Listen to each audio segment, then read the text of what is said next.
नमस्कार, माझ्या यूट्यूब चॅनलवरती तुमचे खूप खूप स्वागत आहे। आज मी तुम्हाला एका नवीन विषयाबद्दल माहिती देणार आहे।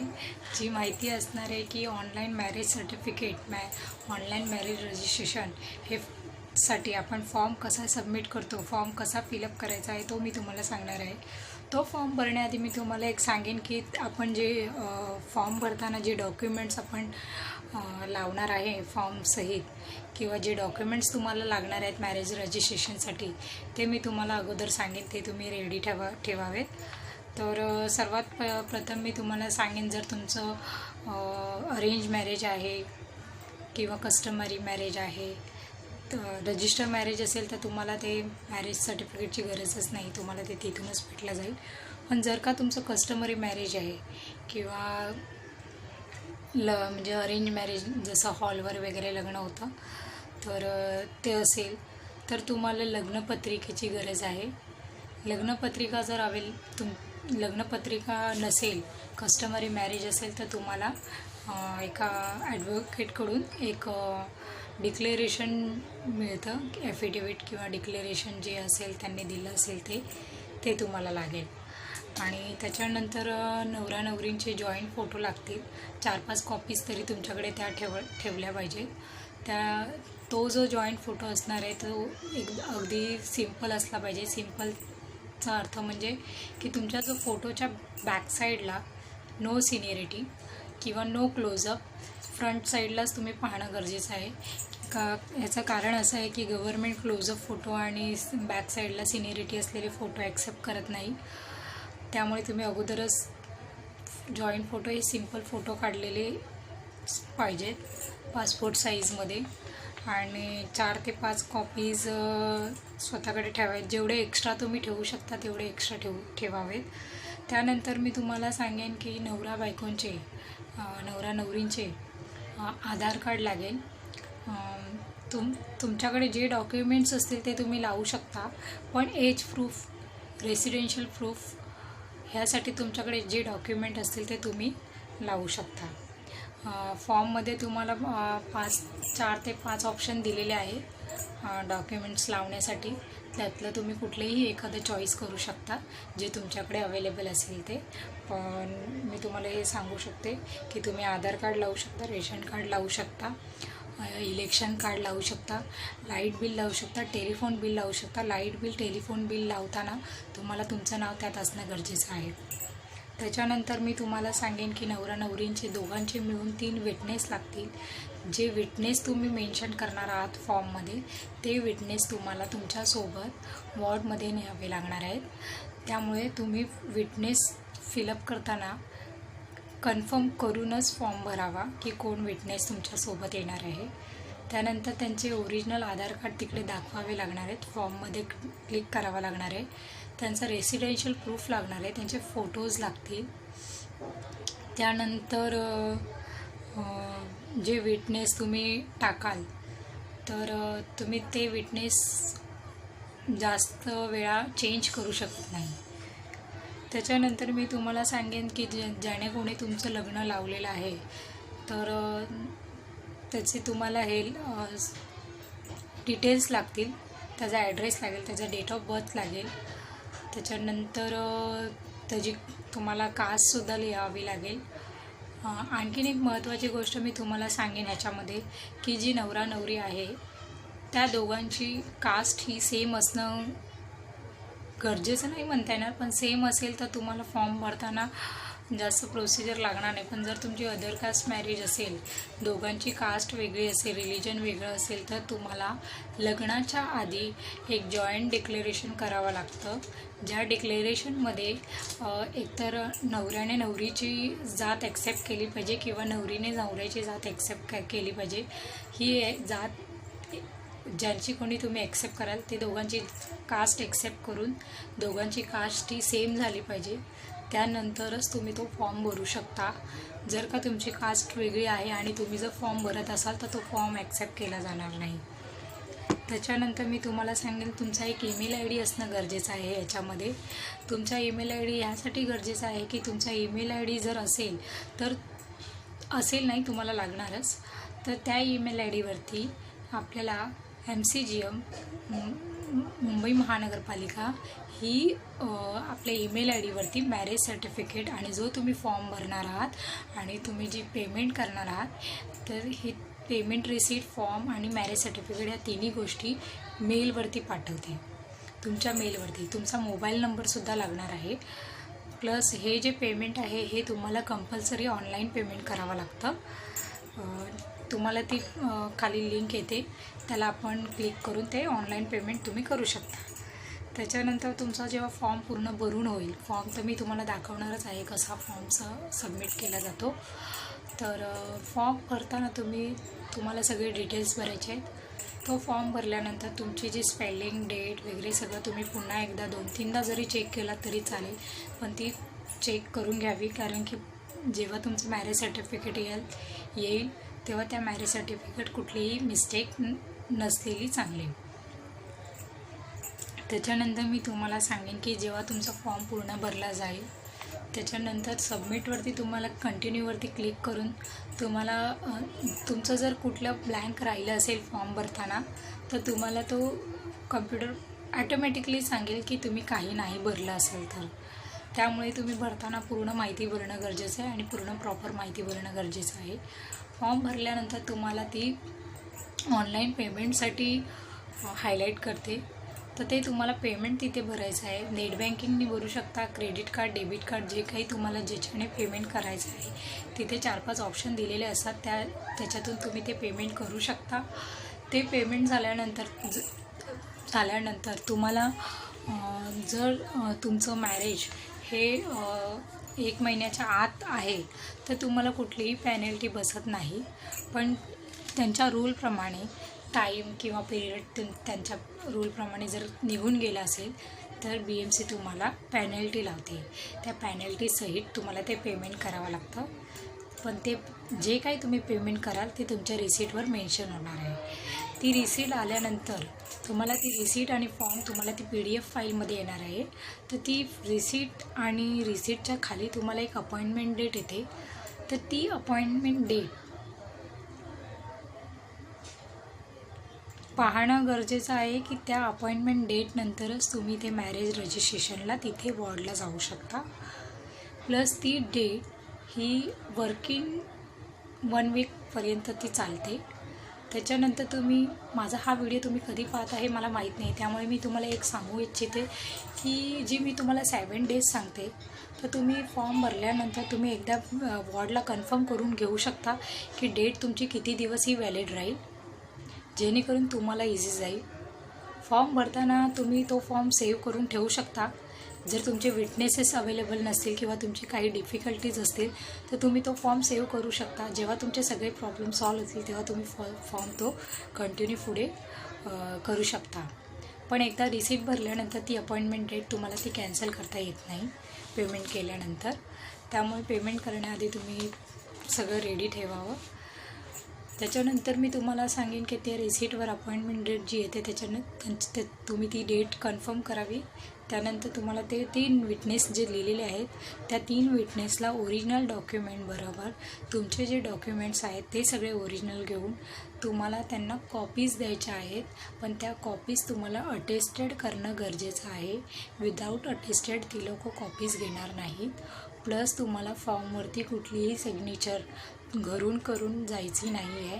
तुम्हाला ती सिग्नेचर तिथे त्या जे साहेब बसले असेल त्यांच्यासमोर सिग्नेचर करायचे आहे. प्लस तुम्ही जो ॲड्रेस मेन्शन करणार आहे त्याच ॲड्रेसचे डॉक्युमेंट्स तुमच्याकडे असले पाहिजेत. तुम्ही जे एज दाखवणार आहे त्याच एजचे तुमच्याकडे डॉक्युमेंट्स असले पाहिजेत. विटनेसचा ॲड्रेस टाकतानासुद्धा त्यांचा ॲड्रेस हा मॅच झाला पाहिजे. कुठलेही मिस्टेक आढळल्यास ते लोक तुमचं रजिस्ट्रेशन कॅन्सल करू शकतात तिथेच. त्याच्यानंतर तुम्ही जेव्हा फॉर्म सबमिट झाल्यावर तुमची ती प्रिंटआउट जी येणार मेलवरती जी डॉक्युमेंट्स येणार आहेत ती प्रिंटआउट जर तुम्हाला मॅरेज सर्टिफिकेट ती प्रिंटआउट तुम्हाला रिसीट आणि फॉर्म ह्या दोघांची प्रिंटआउट 2-3 कॉपीज तरी तुम्ही काढून ठेवावे, जेणेकरून एक हरवली तर तुम्ही ऑन द स्पॉट दुसरी लावू शकता, रिसीट दुसरी लावू शकता. त्यानंतर तुम्हाला तिथे जाऊन ते डॉक्युमेंट व्हेरीफाईड करावे लागतात. साहेब व्हेरीफाईड करतात ओरिजिनल बरोबर कॉपीज. ते सगळं त्यांचं जेव्हा ओके होणार तेव्हा तुम्हाला ते सिग्नेचर करून तुमचं डेट दिली जाते, त्या एवढ्या डेटमध्ये तुम्ही चेक करायचं आहे की तुमचं मॅरेज सर्टिफिकेट तुमच्या मेलवर पाठवलं जाईल. तर त्याच्यानंतर मी तुम्हाला हे सांगेन, एक ॲप्लिकेशन नंबर असतो तुमच्या फॉर्मवरती. तो ॲप्लिकेशन नंबर तुमचं रजिस्ट्रेशन तिकडे झाल्यानंतर BMCमध्ये रजिस्ट्रेशन झाल्यानंतर तो ॲप्लिकेशन तुम्हाला जपून ठेवायचा आहे. जेव्हा ते सांगतील की 4 या 5 दिवसात तुमचं मॅरेज सर्टिफिकेट तुमच्या मेलवर येईल, तर तुम्हाला ते जे मी तुम्हाला फॉर्म भरताना जी साईड दाखवणार आहे त्याच साईडवरती तुम्हाला ॲप्लिकेशन नंबर टाकून चेक करायचं आहे की तुमचा मॅरेज रजिस्ट्रेशन BMCकडून सक्सेस झाला आहे की नाही. ते सक्सेस झाल्यानंतर तुम्ही तुमच्या मेलवरती, तुमच्या ईमेल आय डीवरती, जो ईमेल आय डी दिला आहे त्याच्यावर तुम्ही चेक करू शकता की तुमचं मॅरेज सर्टिफिकेट आलं आहे की नाही. ते मॅरेज सर्टिफिकेट आल्यानंतर तुम्हाला जी प्रिंट घ्यायची आहे ते तुमच्यावरती डिसाईड करायचं आहे की तुम्हाला कलर मॅरेज सर्टिफिकेट हवं आहे की ब्लॅक अँड व्हाईट. जर तुम्हाला कलरमध्ये हवं असेल तर तुम्ही ती प्रिंटआउट घेतानाच कलरमध्ये द्यावी. आणखीन एक महत्त्वाची गोष्ट तुम्हाला सांगेन की मॅरेज सर्टिफिकेट हे सुरुवातीलाच तुम्हाला ओरिजिनल कॉपी मिळते. त्यामुळे तुम्हाला जर 2 कॉपी, 3 कॉपी, 4 कॉपी, ज्या काही ओरिजिनल कॉपीज किती घ्यायच्या आहेत त्या तुम्ही सुरुवातीलाच डिसाईड करू शकता. एकदा मॅरेज सर्टिफिकेट आल्यानंतर सेकंड टाईम ते ओरिजिनल तुम्हाला मिळत नाही. त्यामुळे सुरुवातीलाच तुम्ही ते मॅरेज सर्टिफिकेट किती कॉपीज घ्यायचे आहेत ते तुमच्यावर डिसाईड आहे. त्यांचे तुम्हाला अलग जे चार्जेस आहेत ते लागू होतील. त्याच्यानंतर मी तुम्हाला हे सांगेन की जो जॉईंट फोटो तुमचे असतात, तर मॅरेज सर्टिफिकेट जेव्हा तुम्ही प्रिंटआउट घ्याल त्यावेळेस तुम्हाला तो जॉईंट फोटो तुमच्यासोबत न्यायचा आहे. सेकंड टाईम जेव्हा तुम्ही BMCच्या वॉर्डला जाल त्यावेळेस तुम्हाला सगळ्यांना नेण्याची गरज नाही आहे. फक्त नवरा किंवा नवरी दोघातले एकसुद्धा जाऊ शकतो.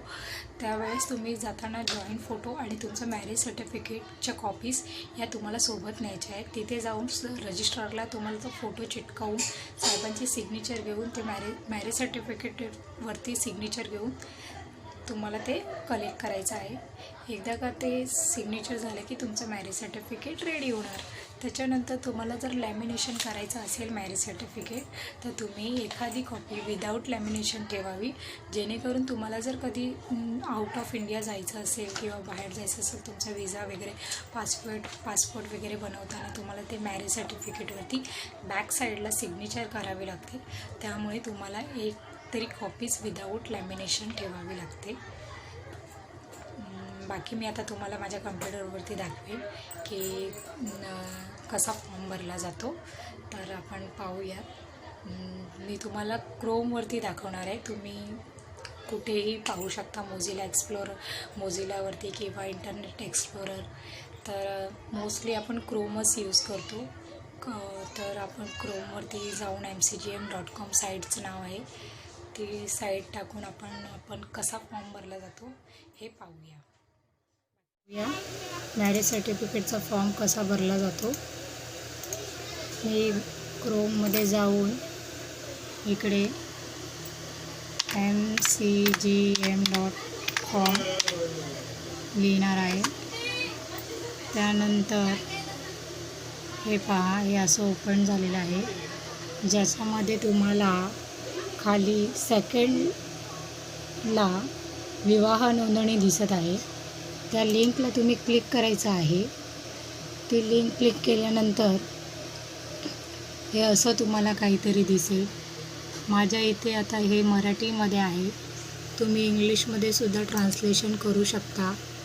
जर तुम्हाला इंग्लिशमध्ये हवं असेल, इंग्लिशमध्ये नंतर केल्यानंतर तुम्हाला ही जी सेवा आहे त्याच्यामध्ये तुम्हाला ऑनलाईन सर्विसमध्ये जायचं आहे.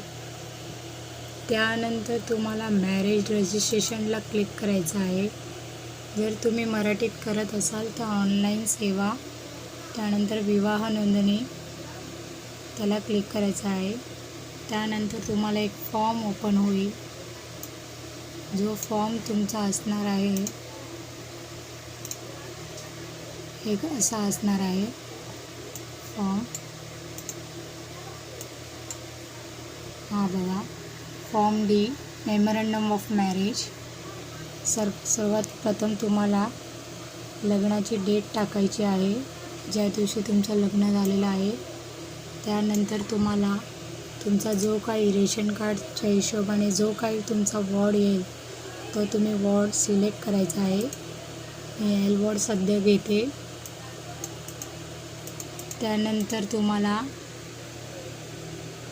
प्लेस ऑफ मॅरेज हे पूर्ण तुम्हाला भरायचं आहे. ॲड्रेस वगैरे जो काही तुमचा असेल, तुमचा जिथे ॲड्रेस झाला आहे तिकडचा हाऊस नंबर वगैरे, लग्न झालेलं आहे जिथे.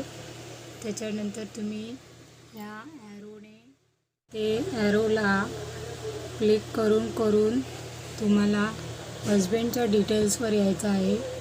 हजबंडच्या डिटेल्सवर तुम्ही आल्यानंतर त्याचं नाव, त्यांची हजबंडची पूर्ण माहिती तुम्हाला इथे फिलअप करायची आहे. इथे फर्स्ट नेम येणार, जिथे रेड स्टार आहे ते तुम्हाला कंपल्सरी आहे भरणं. Last name. त्याच्यानंतर तुम्हाला जर तुमचं निकनेम असेल तरी तुम्ही, किंवा तुमचं दुसरं नाव असेल ते इथे मेन्शन करू शकता. तुमची कास्ट तुम्हाला सिलेक्ट करायची आहे. त्यानंतर तुमची लग्नाच्या वेळेसची जी वय आहे ते लिहायचं आहे तुम्हाला. तुमची जन्मतारीख इथे तुम्हाला ती मेन्शन करायची आहे. जन्मतारीख मेन्शन केल्यानंतर तुम्ही इथे कॅल्क्युलेट एजला क्लिक केल्यानंतर ॲटोमॅटिकली तुमचं एज तिथे मेन्शन होईल. त्याच्यानंतर तुम्ही लग्नाच्या वेळेस अनमॅरिड होता, हे तिघांमधलं डिवोर्स वगैरे जे काय असेल तुमचं ते सिलेक्ट करायचं आहे. त्यानंतर तुमचं ऑक्युपेशन, तुमच्या ह्यातलं जर काही असेल तर तुम्ही चूज करू शकता, अदरवाईज तुम्ही अदर्सला क्लिक करू शकता. त्यानंतर तुमचा रेसिडेन्शियल ॲड्रेस, जो काही तुम्ही आधार कार्ड देणार आहात, रेशन कार्ड देणार आहात, तो ॲड्रेस इथे आला पाहिजे. ऑफिस ॲड्रेस तुम्हाला जर लिहायचं असेल तर तुम्ही लिहू शकता, जर नाही लिहायचं असेल तर तुम्हाला इथे टिक करायचं आहे. सेम तुम्हाला वाईफच्या ॲड्रेससाठी सुद्धा, वाईफच्या फॉर्मसाठी कॉलमसाठी सुद्धा सेम तीच सगळी प्रोसिजर आहे. हे पहा, इथे वरती लिहिलेलं असतं वाईफ डिटेल्स. हे नाव, मिडल नेम आणि लास्ट नेम. ओके. त्याच्यानंतर सेम कास्ट तुम्हाला सिलेक्ट करायची आहे. दोघांची कास्ट ही सेम असली पाहिजे. सेम नसेल तर त्यांना पुढे एक डिक्लेरेशन किंवा ॲफिडेविट करून द्यावा लागतो. त्याच्यानंतर सेम ऑक्युपेशन असेल तर ठीक, अदर्स. रेसिडेन्शियल ॲड्रेस तुम्हाला भरायचा आहे. त्याच्यानंतर जर तुम्हाला ॲड्रेस नाही द्यायचा ऑफिसचा तर तुम्ही नॉट ॲप्लिकेबल करू शकता. त्याच्यानंतर सेम प्रोसिजर, विटनेसचं नाव, तुमच्या बरोबरचं त्यांचं रिलेशन, त्याच्यानंतर त्यांची व्यवसाय, रेसिडेन्शियल ॲड्रेस, विटनेसकडून जो डॉक्युमेंट तुम्ही घेणार आहे त्या डॉक्युमेंटमध्ये आणि इथला ॲड्रेस मॅच झाला पाहिजे. त्याचं देखील तुम्हाला जर लिहायचं नसेल ऑफिसचा ॲड्रेस, तुम्ही नॉट ॲप्लिकेबल करू शकता. सेकंड विटनेसला सेम प्रोसिजर, थर्ड विटनेसला सुद्धा सेम प्रोसिजर आहे. त्याच्यानंतर तुम्हाला प्रिस्टची डिटेल्स म्हणजे पंडित, त्याचीसुद्धा तुम्हाला माहिती द्यायची आहे. फर्स्ट नेम प्लस त्याचा एज, त्याचा रेसिडेन्शियल ॲड्रेस, हे सगळं तुम्हाला भरायचं आहे. जे रेड मार्क आहे ते कंपल्सरी आहे. आता तुम्हाला इथे मोबाईल नंबर तुमचा टाकायचा आहे. त्याआधी ते मोड ऑफ पेमेंट ऑनलाईन, ह्याला ऑप्शन नाही आहे, हे ऑनलाईनच करावं लागतं. त्याच्यानंतर SMS जो तुम्ही पेमेंट कराल त्याच्यात तुमच्या मोबाईलवर तुम्हाला SMS येईल. त्याच्यानंतर चेक डिटेल्स, फॉर्म भरून झाल्यानंतर तुम्ही पुन्हा एकदा नजर मारायची आहे. स्पेलिंग, डेट ऑफ बर्थ वगैरे सर्व काही प्रॉपर आहे. त्याच्यानंतर तुम्हाला इथे प्रूफ ऑफ एज, तुम्ही ह्यातले कुठलेही एखादं प्रूफ घेऊ शकता. फॉर ब्राईड 18 इयर्स कंप्लीट पाहिजे. ब्राईड म्हणजे नवरी. त्याच्यानंतर ब्राईड ग्रूम, त्याचं वय 21 वर्ष असलं पाहिजे. त्याच्यानंतर same birth certificate, living certificate जे तुमच्याकडे असेल ते तुम्ही लावू शकता. त्याच्यानंतर त्यांनी विचारलं आहे whether residing within the jurisdiction of marriage registrar. दोघातल्या एखाद्याचं कोणाच्याही ॲड्रेसवर जिथे रेशन कार्ड आहे तिथे तुम्ही हे रजिस्ट्रेशन करू शकता मॅरेजचं. त्याच्यानंतर तुम्हाला प्रूफ ऑफ रेसिडेन्स, तुम्हाला ॲड्रेस प्रूफ द्यायचा आहे. ह्यातला तुम्ही कुठलाही सिलेक्ट करू शकता. रेशन कार्ड वगैरे जे तुमच्याकडे असेल, जे सिलेक्ट कराल ते ओरिजिनल हवं आहे. ब्राईड ग्रूमसाठी सेम. त्याच्यानंतर तुम्हाला 5 नंबरवरती ॲड्रेस प्रूफ ऑफ विटनेसकडून तुम्ही काय घेणार आहात त्याच्यावर तुम्ही सिलेक्ट करा. तिन्ही विटनेससाठी काय असेल ते. कॉपी ऑफ वेडिंग कार्ड, जर तुमच्याकडे वेडिंग कार्ड नसेल तर तुम्हाला एक सेल्फ डिक्लेरेशन इफ वेडिंग, जर तुमचं वेडिंग कार्ड नाही आहे, तुम्ही जर कोर्ट मॅरेज केलं आहे, कस्टमरी मॅरेज केलं आहे, तर तुम्हाला एक ॲडव्होकेट ॲफिडेविट बनवून देतो. ते ॲफिडेविट डिक्लेरेशन ॲफिडेविट जे काय बनवून देतो ते तुम्हाला इथे जॉईन करायचं आहे तुमच्या डॉक्युमेंट्समध्ये आणि याला इथे टिक करायचं आहे. त्याच्यानंतर प्रिस्टची साईन तुम्ही घेणार आहात नाही घेणार आहात ते क्लिक करा. पासपोर्ट साईजचे फोटो मी तुम्हाला सांगितले होते जॉईंट फोटो, ते तुमचे आहेत नाहीत त्याला क्लिक करा. आहेतच येसच करावं लागणार आहे. त्याच्यानंतर डिवोर्सी असाल तर येस, नो असेल तर नो. त्याच्यानंतर डिवोर्सी असाल तर तुम्हाला त्याचे पेपर लागतील. ह्याच्यासुद्धा व्हिडिओवर सध्या मी नोट्स करणार आहे. निकाहनामा, जर कोणी मॉमेडियन असेल तर त्यांचा निकाहनामा इंग्लिशमध्ये ट्रान्सलेट केलेला असला पाहिजे. त्याच्यानंतर husband wife are different religion, दोघांची जर कास्ट वेगळी असेल तर त्यांना डिक्लेरेशन द्यावं लागतं. तेही डिक्लेरेशन लग्नाच्या आधी त्यांनी दोघातल्या एकाने एकाची कास्ट ॲक्सेप्ट करून दोघांची कास्ट सेम केली पाहिजे, तेव्हा हे तुम्ही ॲक्सेप्ट करू शकता. फॉर्म ॲक्सेप्ट होईल तुमचा. त्यानंतर तुम्हाला इथे कंटिन्यू करायचं आहे. आता माझा इथे कंटिन्यूला क्लिक होणार नाही, कारण की जोपर्यंत तुम्ही प्रॉपर डिटेल्स टाकत नाही तोपर्यंत हे पुढे जाणार नाही. तर आता आपण पाहिलं आहे फॉर्म कसा सबमिट करायचा आहे. फॉर्म सबमिट करताना किंवा फॉर्म भरण्याआधी मी तुम्हाला जी काय माहिती दिली आहे फॉर्म भरण्यासाठी किंवा जे डॉक्युमेंट्स रेडी ठेवायचे आहेत ह्याबद्दल जर तुम्हाला काही कळलं नसेल किंवा काही तुमचे स्वतःचे क्वेश्चन असतील तर तुम्ही कमेंट बॉक्समध्ये मला विचारू शकता. आणि दुसरी गोष्ट, मी तुम्हाला ॲप्लिकेशन नंबर एक सांगितला आहे की जो तुमचा फॉर्मवरती ॲप्लिकेशन नंबर आहे तो जरी तुम्हाला भरताना जर समजत नसेल कसा भरायचा आहे किंवा त्याचा जर तुम्हाला माझ्याकडून व्हिडिओ हवा असेल तर मी तुम्हाला व्हिडिओद्वारे सुद्धा सांगू शकते की कसं सबमिट केलं जातं.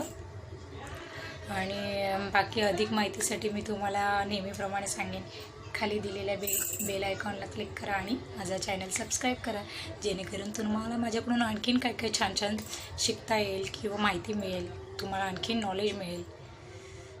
बाकी नमस्कार.